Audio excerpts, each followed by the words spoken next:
intro music. Yeah! Woohoo! All right, Star Trek League of Men fans, this video is hopefully going to give you the 101, the basics you need to do waves, the brand new solo waves that have just launched, and probably, well, hopefully dispel some of the myths, maybe give you some of the context that you needed or were missing.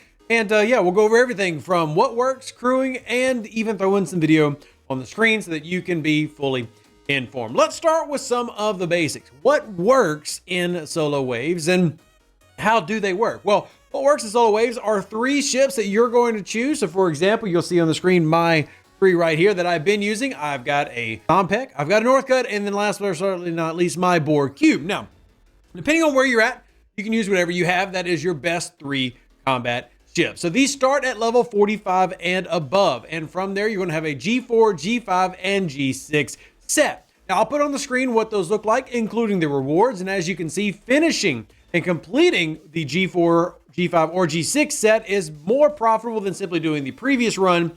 So obviously the goal is to get to the very end, but if you can only say do 3 waves of a G4, of a G5, then you might want to just do a G4. It just depends on what you're able to complete, or 2 G5 to G4.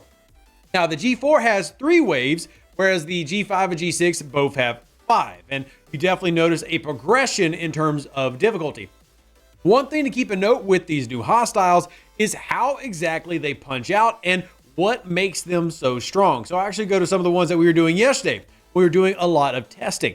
So we have here, again, this is the Sompek going against a Prowler. This is one of the final wave hostiles for the T5s, and you see 19 rounds. Why is that important? Well, a lot of the things that we've been teaching for a long time about what is strongest when you're trying to crew out, when you're trying to have a lot of power, is ISO and Apex. And while that's certainly still true, one thing I do want you to take a note of is what these have as their abilities. Look over here. See this Prowler and how much it mitigates? Look at the ISO damage it's mitigating. I created 43.9. It's mitigating 39. That. Look at the Apex barrier. I have 32.9 total. Look, 29. So high Apex numbers. This goes back to the abilities of these ships. And you'll see this one right here. Increases isolated damage, isolated defense, and decreases opponent's critical hit damage every single round. You also have this ability right here. Increases all piercing stats, weapons damage, and Apex barrier. So these things create high defense values as well as lowering some of your offensive capabilities. So obviously we want to try to overpower them as quickly as we can, do as much as we can. So that brings me to what works here. For example, did the same thing here, but I just did a boost, threw in the max fortification for the Titan to show it working. And obviously this came with a far different result. This only going 4 rounds, simply overwhelming it with overwhelming firepower, and it just did not stand much of a chance. And before my crits can get lowered every round, you can see putting in incredible amounts of damage, even though it has got a lot of ISO to lower it down. Well, it still did quite well. Now, if you come into here, you're not going to see anything that looks too scary. I mean, again, ISO defense sitting at 0 for the base stats, but these are because the abilities they have activate and have a lot of power. Now, to go ahead and clear up maybe some misconceptions or just questions you have, former wave abilities do in fact work. So former favors, officer abilities, etc. do work. We've tested it out with a couple different things, but in particular, did test out, for example, Laliari, who came with the Galaxy Quest set. Her ability does in fact improve your Apex barrier, which will help against these hostiles because as they're trying to elongate the fights, that's the big thing with the solo Armada hostiles. They have high defensive values to try to make those fights stretch out. With that in mind, you want to be able to survive the damage that they're pushing as well. So even a little bit of Apex will give you a bonus. Now, there are other places that can also help you out here, such as Gabriel Lorca. He has abilities, for example, the Wave Impulse that does work, but there are other abilities that are wave-centric as well. Just giving those as an example, including in the faction of the Section 31, lots of those wave favors. And you can see, for a long time, I ignored them because I didn't need them in the group waves. These are things that in the future, as you're obtaining these currencies, something to consider going after. So let's talk about what these actually look like. And I'm going to have some of these waves on the screen so that you can see the hostiles. The big thing to keep in mind is the actual spawn mechanic. Where do these all spawn? The big thing, I know I've said that twice, but I really wanted to kind of like keep it clear here. I want y'all to focus on where these spawn locations are happening. Now, as you can see on the map that we're providing here, and shout out to Sanguine Honor and of course all of our lovely nerds out there who put together our spreadsheets with us. Well, you can see that there is depth to how these are going to launch out. We have some that are close to the interior, some in the middle, and then some in the exterior of each wave. So having your ships in proper positions are important. It's actually one of the reasons that I like the officer of Dame from Galaxy Quest. Yeah, lots of Galaxy Quest officers getting shouted out in this video. Because it gives you 25 more impulse as a below decker. This can be very valuable when you only have 3 ships and you're trying to complete that 360-degree wave, worried about where they're coming from, and you need to get to that location quickly. That can be extremely, extremely useful. Again, this is something that is the same whether you're G4, G5, G6. These patterns are all identical. Make sure you're following and having your ships there. Just be very careful because they don't have the lowest impulse speeds of these enemies. They actually can move quite quickly. So pay attention. One other note, as you can see on the screen, a bore cube being used in these waves. Your bore cube cutting beam does not work. These new hostiles have a handy ability that prevents the cube from shooting that famous beam at them. So if you want to use your cube, nothing wrong with that at all. In fact, I love using my cube, but you might run into some problems. I do want to talk a little bit about crewing here. There's a lot of different crews you can use. I'm going to show you some of the ones that I use, but there are more than the ones I'm going to show. Now, the spreadsheet that's going to be at the end of this video, pinned down in the comments, we have more of those that we're providing. Let's start with some of the ones that I have been using. Now, there are, again, reasons to maybe not have the same level of value in this. What I mean is you saw those high ISO defense numbers, right? Well, this is a mostly purely ISO build. We've got Janeway with ISO. We've got Enterprise E Data with ISO. We've got Kim, who's giving me ISO and shield regeneration thanks to the star charts research. Again, if you are not doing the star charts research, I really want to stress the importance of that in your game today because of what it can do in terms of not only giving you more ISO and really boosting your weapon's power, but also low abilities like the morale of giving you shield regen. That is very important for some of these hostiles. Again, they want to extend those fights.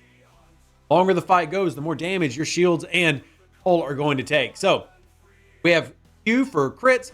We have Blanc Torres for hull breach. These are all good things. You see, I even threw in Q, the other Q. Yeah, we got 2 Qs down here, specifically for hull regen. Now, this is a lot of ISO. And one thing that you'll notice is, yes, you do want to try to have overwhelming firepower to overcome the defensive numbers for the opponent, but pay attention to these type of captain's abilities. When you take hull damage from a non-player hostile armada, Catherine Janeway increases your shield mitigation. I have it at 13%. What does that do?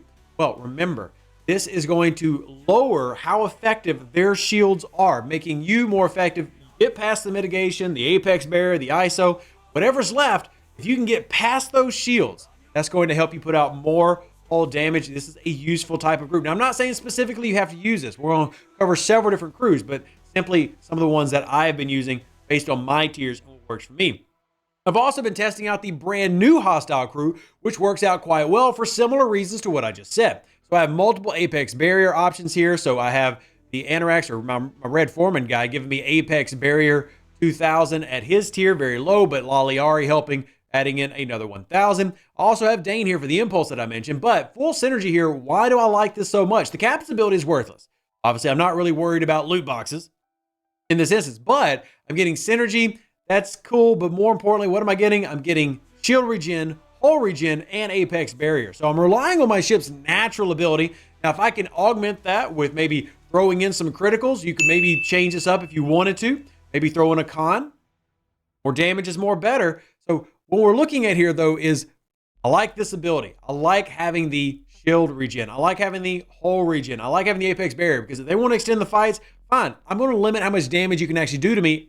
If it goes 100 rounds, as long as it doesn't go 100 rounds. If it goes 40 rounds, I don't really care. As long as I take little damage and still win in the end. And that's the idea behind this crew. Main thing, I wanted to make sure it worked and it was effective. And yes, it actually was quite effective. Other things that are going to be more common are things like this. Again, why are we going with this style? Well, you have applied xenoanthropology, which is reducing the SHP by 23% each round, trying to strip those shields, get rid of them completely. Couple different options that you have. You see I have Neelix down here, just give you that extra burning, which again, connected to star charge, that's more ISO damage. But there are a lot of different combinations you can do here, including the traditional of just having your Pike or that same idea of what you're getting from Janeway. Now, there are other crews than some of the things that I'm listing, and we can have them on the screen. You can have the Pike Moreau, E-Data, lots of different combat runs depending on the tier of your officers. The biggest thing I find is to know how these enemies work. That's how you really know to combat them, how they work. All your other bonuses are great, by the way. I mean, if you want to use Cerritos boosting, Titan boosting, all help out. And all these favors and researches we have for waves are important. We're seeing that with these solo waves, as they don't come at you in high numbers, but they definitely come at you with a lot of power. So you got to be able to combat that. Hopefully some of these crews can help you do that. This video is meant to be a 101. Hopefully we covered all the basics for you. If you have any further questions, all you got to do is comment down below or contact me on Discord, Facebook, Twitter, X, Reddit, etc. I'll help you out. Live long and plunder. Stay safe with our Space Cowboys. Deuces, that's me. Enjoy solo wave defense for level 45 and above. Catch you next video. I would like to request to Scopely to add more Klingons to the game.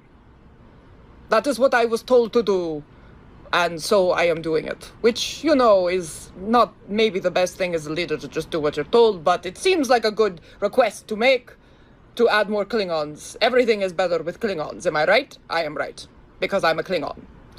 Klingon mach tach judge! We are Klingons, let it remain. All right, Laurel's on a roll today. She's very excited.